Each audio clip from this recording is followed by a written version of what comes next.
What's up, guys? Ian here, coach of your Ladner Lanturn, bringing you guys our play-in match for the UPA-D League Season 4, taking on Eshaan and the LA Charizards.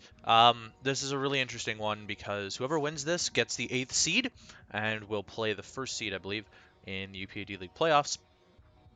I talked in depth about this in the team builder about what I was doing and why I wasn't bringing the team that Bronson built for me.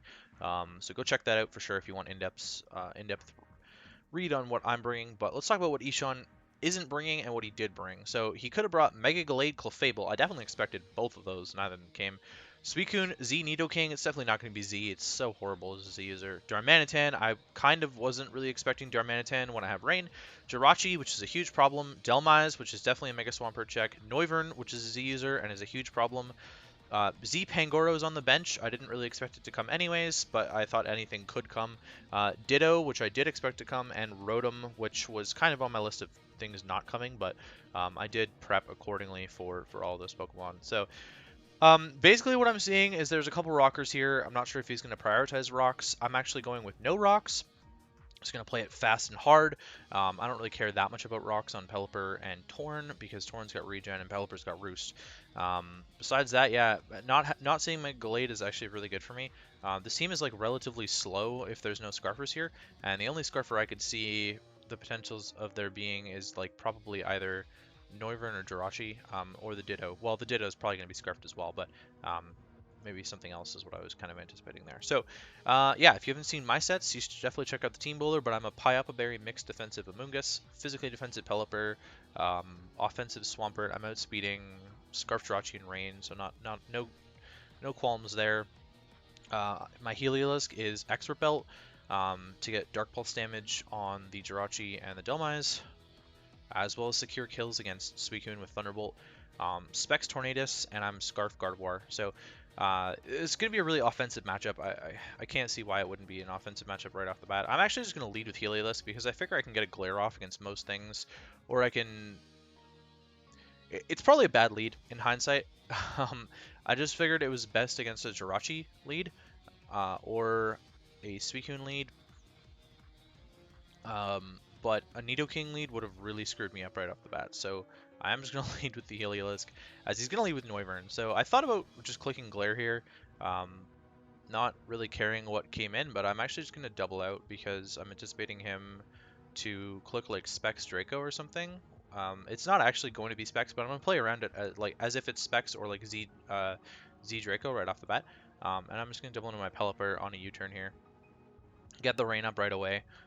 Threaten something out in theory, and at this point we bring in this weekend, which is I'm okay with that. I figured it was probably going to be Vincoon, so I was just going to break the sub and then U-turn out on whatever we want to go for again, but because Heliolisk is a really easy switch into Vincoon basically every time. I'm going to break the sub with the Hurricane, and now I'm just going to hard switch out into the Heliolisk on something. He actually just goes for another sub. So I threaten him out with a Hyper Voice here, or in theory I would threaten him out with a Hyper Voice, but he's going to protect on me and sort of stall out one Hyper Voice, which doesn't really make that much of a difference. And then double into the Delmise on the next Hyper Voice. So that was actually a really good play. He didn't really have a reason not to make that play, but it brings in my Amoonguss here on the Anchor Shot. We find out this Delmise is not very offensive at all. And then the Jirachi comes in on a foul play, which is pretty funny. So that damage tells me this is not physically offensive. It doesn't have any attack investment at all, but it may have like U-turn or something, because it looks like it's got perfect IVs for attack. I'm not sure entirely what that means for me, but I know I can take like a psychic move with my Pyapa Berry from this Jirachi if it's like a calm mindset. So I'm actually just gonna put something to sleep here. I can't imagine that Delmise comes in when he's seen foul play. So I'm just gonna click the Spore button. I'm actually a little bit surprised he didn't just go Ditto, but his Jirachi's now asleep, and we've seen Flash Cannon. It's like modest Flash Cannon based on the damage. And my Gardevoir gets to come in and trace Serene Grace, which is exactly what I wanted. And we're going to bop this Jirachi with a Shadow Ball, get the Spadef drop. That's kind of where I wanted to be, is that I can put myself in a position to just keep clicking Shadow Ball and get Spadef drops. At some point in the game, I would like to be in with Gardevoir with Sheer Force against the Nidoking, but now we've seen the Roost from this Noivern. I'm definitely not as scared of a U-turn Roost variant, and it's just going to U-turn out after I get another Spadef drop right into the Nidoking. So I don't want to stay in against that. Sludge Wave is going to kill me, and I don't really have a reason to keep Pelipper around all that much. If you notice, we've got the Suicune below half. And Heliolisk always checks that. The Noivern is significantly weakened, and the Jirachi's asleep and very weakened. So it looks like I'm just sitting kind of pretty now. You know, this Nidoking's obviously not Scarf. The Ditto's going to be Scarf. He's going to crit me, which is actually better because it gives me another turn of Rain.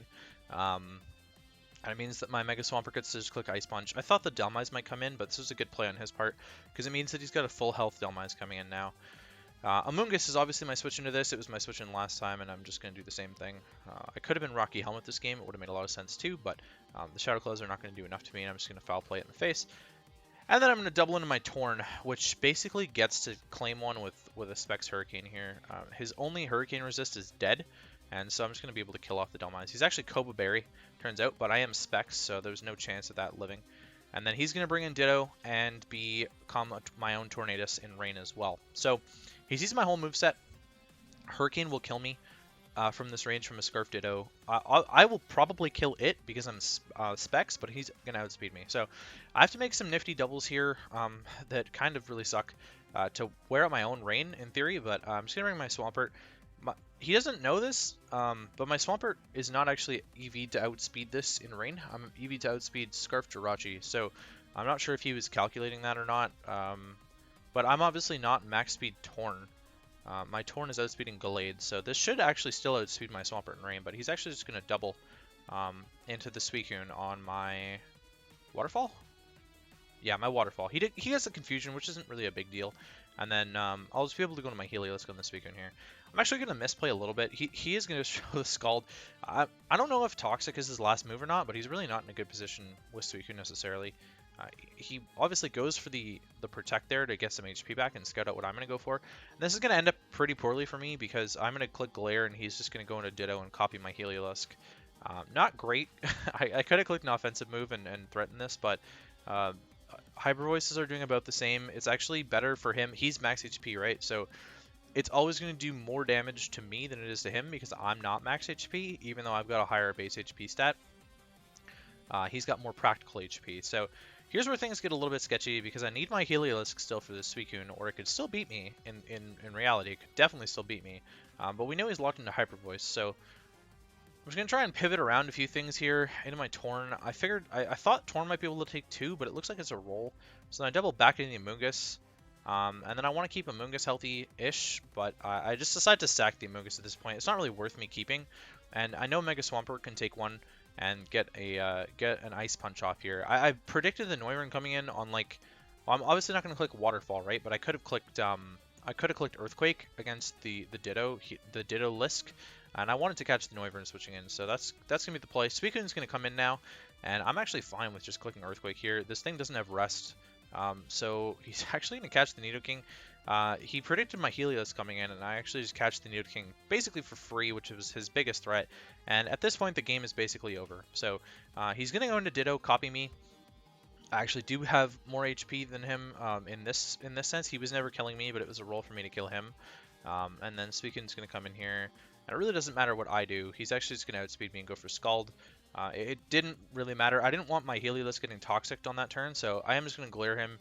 Just in case he wants to try something funny, he's just going to heal me up with the Scald. It looks like he has absolutely nothing to touch my Heliolisk, and Thunderbolt is going to be able to finish off the game for me. So we are going to win 3-0 in the play-in match, and we are going to playoffs. I don't actually know who I'm playing yet. Troy hasn't posted the matchups as of me posting that, but...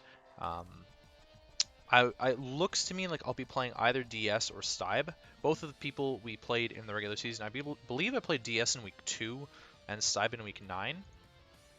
Yeah, that's correct. So, more fresh match against Stybe, and I can probably change up a little bit of my prep against DS, but all in all, I think that my matchup against DS is just better than my matchup against Stybe in reality, just because Rain really punishes DS's team quite a bit. And I felt like I had total control of that match right off the bat, whereas my match against Stybe, I think that he actually just misplayed heavily to give me a bunch of differential, and I wasn't super comfortable with that matchup overall, so we'll sort of see how it goes. I'm not entirely sure how that's going to end up or not, but you guys will be seeing a playoff matchup from me next week, which is really solid. I joined 11 leagues in the middle of the summer that were all going to end before Sword and Shield came out, and we're into playoffs in 8 of them. Into playoffs in 8 of them. Into playoff season in 8 of them, I should say. And I'm currently in playoffs in 1, 2, 3, 4, 5 of those 8. 6 of those 8. So I only missed playoffs in 2 of them. My goal was to make playoffs in all of them, but the road to the final championship of Gen 7 is probably going to come. If I win in one of the leagues where I'm not uploading, I will do a movie and get that going, because just like I did for MWPA Season 5, because I'd like to have my championships documented on YouTube as well. But yeah, that's going to be for me. Hopefully you guys enjoy. Hopefully you guys enjoyed this play-in game. I'm sorry, I'm still a little bit sick, so I'm not really in the best of health to commentate this one, but I wanted to get it out while I still remembered all the turns and whatnot. I think GG's to Eshaan, by the way. I think he played pretty well. The big misplay here was the Suicune double into the Nidoking. I guess he didn't think that I would just leave my Swampert in against his Suicune, but I really didn't have a reason to save Swampert at any point in that game. Like, I didn't have Pelipper alive, so there was no point in me trying to keep speed control when I can just attack what's in front of me. And that's exactly what I did, was just click Earthquake, and we caught the Nidoking. I don't know what his last move on his Suicune was. It couldn't have been anything good. Otherwise, he probably would have clicked it. I don't know. Maybe it was HP Electric or Ice Beam maybe for Hydra. I'm really not entirely sure. It definitely wasn't Toxic, because he should have clicked that against Heliolisk a couple times, but yeah, that's pretty much all there is to it. So once again, GG's to Eshaan, and I'll catch you guys for quarterfinals.